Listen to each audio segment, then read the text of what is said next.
Wichita State coach Greg Marshall lost his entire starting lineup from a season ago to graduation, but 6 games in, his team's undefeated, thanks in large part to one of his newest additions, Cleanthony Early. I got to spend a little time with Cleanthony earlier today.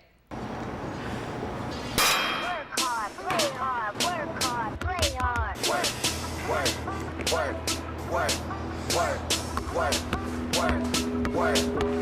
With just 6 games under his belt in his Shocker uniform, newcomer Cleanthony Early leads Wichita State in scoring and is the team's second leading rebounder. But the path to Early's success on the basketball court hasn't been easy. Life in general hasn't been a peachy road to get here. My brother's death about 2 years ago, going on 3 years, that kind of gave me the feeling that I had to step up. The only way I could do that is by keying in on my ability. You just got to learn from things that you've been through. And while the death of his brother's been difficult, Cleanthony finds strength in another member of his family, his mom. She always got my back. Like, she believes in me, she loves me, and that's all you really need. Early's talents also translate to the Twitter world, where the Shock's new star uses motivational quotes to inspire his fellow teammates. I've always had a nice foundation to where it's just hard work, love, dedication, and just all the right things. And I feel like if you want to be that type of person, you have to study those type of people.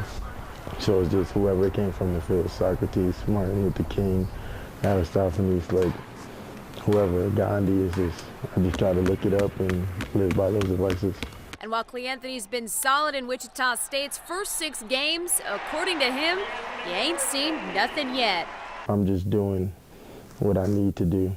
I'm not doing anything special yet. I'm just doing the things to lead up to doing something special, which is hopefully getting my team to the tournament and taking it even farther than that. Mary Rachel Redmond, KSN Sports.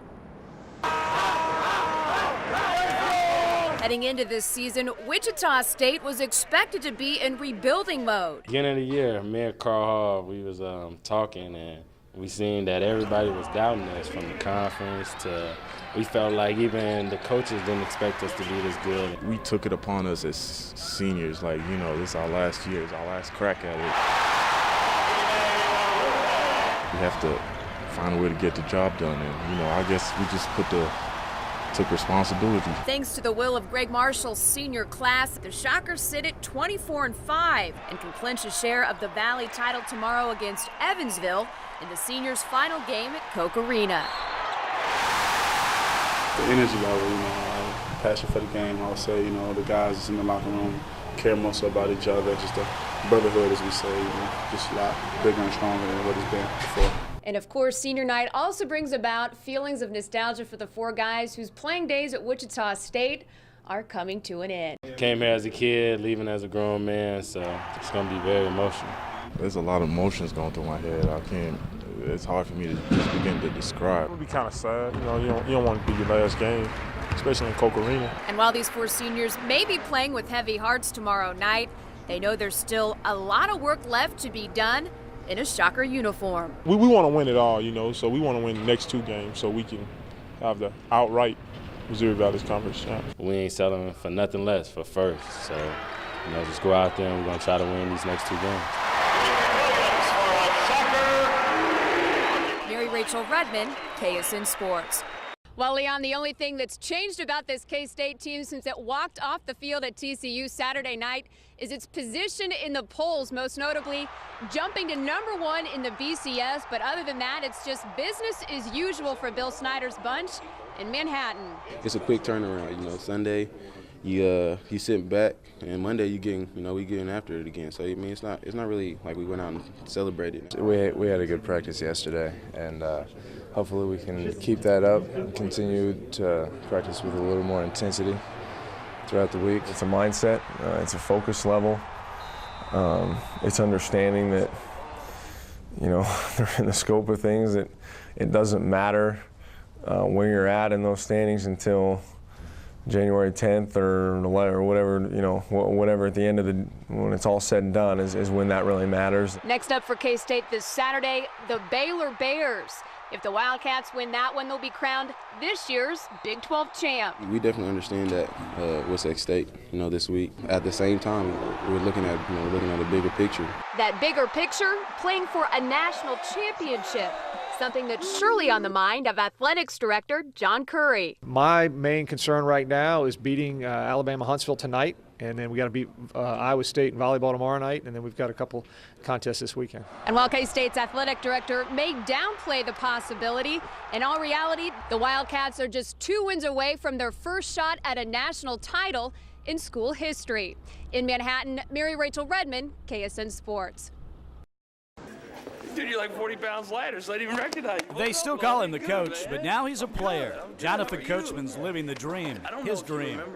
I was walking down the hallway the other day, and Jerry Rice walks by me. He said, "Hey, Coach, when it's normal for you, then you forget sometimes how cool it is." I never forget how cool it is. The week that Josh Hamilton has had, he's on pace. Coachman is a mainstay on ESPN, a sports center anchor, a versatile talent which includes his own national radio show. I love it. I love every single day. There's never a day that I go in and I don't want to be there.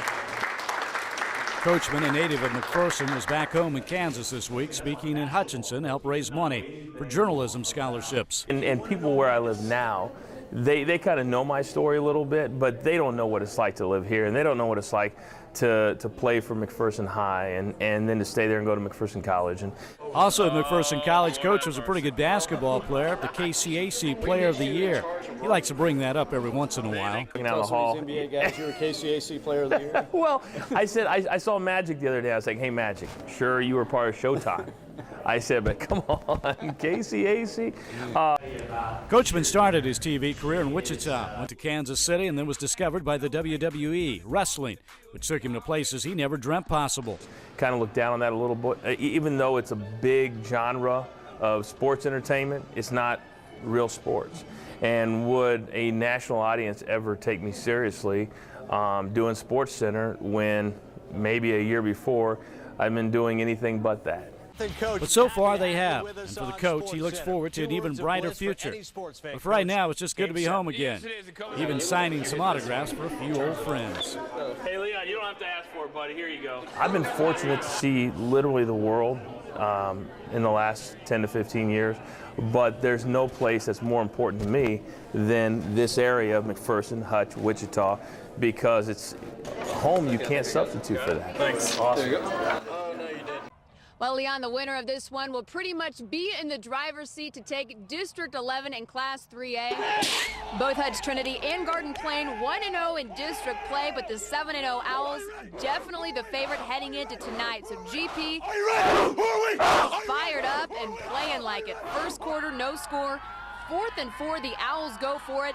Denver Doyle smashes his way to the first down, and that would set up this Dylan Clark 8-yard touchdown run, and Garden Plain off and running with the 7-0 lead. Second quarter, and it's Owls quarterback Caleb Arnold. He's got wheels, 39 yards to pay dirt. Garden Plain up 14-0. A few minutes later, GP starting to just pile it on. Dylan Clark says, "Give me the ball." Clark takes it 6 yards in for his second score of the night. The Owls now with a 3-touchdown lead. The Garden Plain QB Caleb Arnold says, "How about just one more before halftime?" He airs it out to Michael Ponick, who makes a sweet catch in the end zone for 6, and Garden Plain dominating Hutch Trinity in week 2 of district. The final score here, 33-7, all Garden Plain. And joining me right now, Owls quarterback Caleb Arnold. And Caleb, it's my understanding that you were in a really bad car accident earlier in the week. Your status was questionable for tonight, but obviously you didn't show any signs of injury. How do you feel, first of all, and how does it feel to be 8-0? You know, it feels great. I mean, we do everything good. Our line block's tremendous. I couldn't ask for any better guys to play with. Our running backs run hard. I mean, people never quit. It's just it's do or die really from here on out. You got to play your best, and we're going to play our best, and I promise you that. And how do you feel? I'm a little sore, but you know, a win makes everything better. You feel a lot better after a win like that. All right, thanks, Caleb, and best of luck the rest of district. Thank you. Again, the final score here, 33-7, all Garden Plain. Leon, back to you.